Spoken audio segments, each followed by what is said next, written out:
हमारे साथ जुड़े रहने के लिए हमारे YouTube चैनल को सब्सक्राइब करें, साथ ही बेल आइकन को दबाएं। नेटवर्क न्यूज की खबरें सबसे पहले देखने के लिए। पीएम मोदी ने की देश में मन की बात, कहा बच्चों की पढ़ाई में पुलवामा का अहम रोल।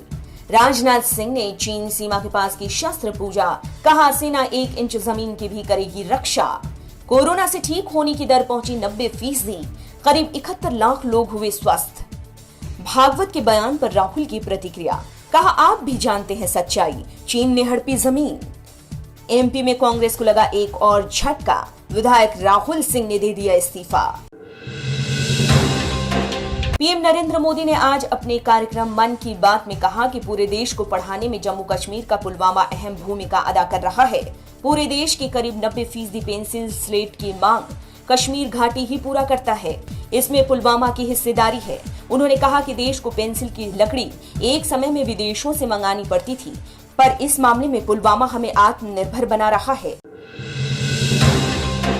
पश्चिम बंगाल और सिक्किम के 2 दिन के दौरे पर निकले रक्षा मंत्री राजनाथ सिंह ने दार्जिलिंग में सुकना युद्ध स्मारक पर आज श्रद्धांजलि दी और वहां शस्त्र पूजा की। साथ ही सीमा सड़क संगठन के वैकल्पिक अलाइनमेंट गंगटोक नाथुला रोड का सिंह ने उद्घाटन किया। इस दौरान उन्होंने कहा कि मैं इस बात को लेकर आश्वस्त हूं कि देश की 1 इंच जमीन पर भी हमारी सेना किसी को भी कब्जा नहीं करने देगी। पिछले 24 घंटे में भारत में कोरोना से संक्रमित 62,077 मरीज स्वस्थ हुए। वहीं दर्ज किए गए नए केस 50,129 हैं। मरीजों के ठीक होने की दर अब देश में 90% हो गई है। अब तक 70,78,123 मरीज स्वस्थ हुए। वहीं लगातार तीसरे दिन एक्टिव केस की संख्या 3 लाख से कम है। फिलहाल पीएम नरेंद्र मोदी ने त्योहारों के दौरान देशवासियों से मर्यादा में रहने को कहा है और लोगों से एहतियातन उपाय अपनाने को भी कहा है।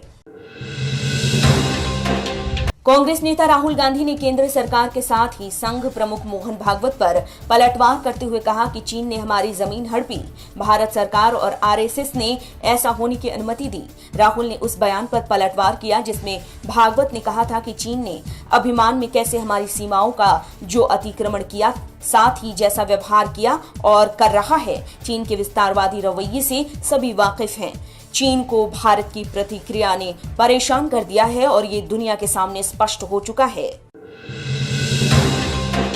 नेशनल कॉन्फ्रेंस के उपाध्यक्ष उमर अब्दुल्ला ने अनुच्छेद 370 को लेकर केंद्रीय मंत्री रविशंकर प्रसाद के दिए बयान पर तंज कसते हुए कहा कि कुछ भी बहाल करने की उम्मीद हम आपसे नहीं रखते हैं, पर जब तक सुप्रीम कोर्ट की स्वतंत्रता है, कृपया इस मामले पर सुप्रीम कोर्ट के जज क्या फैसला सुनाएंगे, इस बात का अंदाजा नहीं लगाएं। रविशंकर प्रसाद ने कहा था कि भूतपूर्व राज्य जम्मू कश्मीर का विशेष दर्जा अनुच्छेद 370 के तहत बहाल नहीं किया जाएगा। मध्य प्रदेश में कांग्रेस को एक और झटका तब लगा जब दमोह से पार्टी के विधायक राहुल सिंह ने उपचुनाव से ठीक पहले इस्तीफा दे दिया। प्रोटेम स्पीकर रामेश्वर शर्मा के मुताबिक सिंह ने उनसे 2 दिन पहले मुलाकात की और विधानसभा की सदस्यता से इस्तीफा देने के संबंध में अपना निर्णय सुनाया, जिस पर प्रोटेम स्पीकर ने उन्हें फिर से विचार करने को 2 दिन का समय दिया। अब एक और विधानसभा सीट इस इस्तीफे के बाद खाली हो गई है, जिस पर बाद में उपचुनाव होगा। मुंबई के सिटी सेंटर मॉल में भीषण आग लगने के करीब 56 घंटे बाद बड़ी मशक्कत से दमकल कर्मियों ने आग पर काबू पा लिया। एक अधिकारी के मुताबिक दमकल के करीब 14 इंजन 17 बड़े टैंकरों का अभियान में इस्तेमाल किया गया। 5 दमकल कर्मी अभियान के दौरान जख्मी हो गए। आग को पहले मामूली माना गया था, पर फिर इमारत के अन्य हिस्सों में भी ये फैल गई और भीषण रूप ले लिया। 3 किस्तों में केंद्र सरकार सालाना 6,000 रुपए पीएम किसान सम्मान निधि के तहत देती है। 6 किस्त किसानों के खाते में योजना शुरू होने से अब तक भेज दी गई है। योजना में अपना रजिस्ट्रेशन जो अब तक नहीं करा पाए हैं, वे अगर अपना आवेदन 31 अक्टूबर से पहले कर दें और आवेदन स्वीकारा भी गया तो ऐसे आवेदकों को नवंबर में 2,000 रुपए मिलेंगे। साथ ही साथ दिसंबर में भी दूसरी किस्त के दौरान 2,000 रुपए दिए जाएंगे। भारत के राष्ट्रपति, उपराष्ट्रपति और पीएम की यात्रा के लिए विशेष रूप से तैयार किया गया बोइंग 777 एयरक्राफ्ट का दूसरा स्पेशल एयरक्राफ्ट अमेरिका से भारत आज पहुंच चुका है।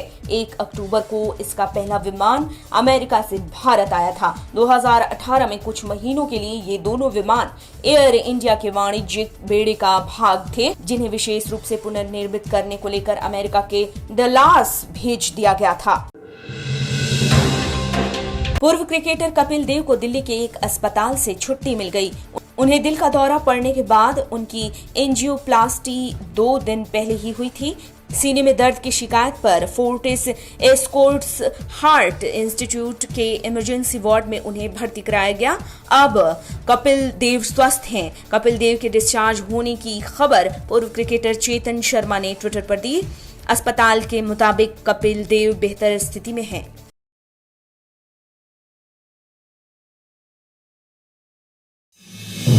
आप देख रहे हैं नेट्रिक न्यूज, साहस सच कहने का।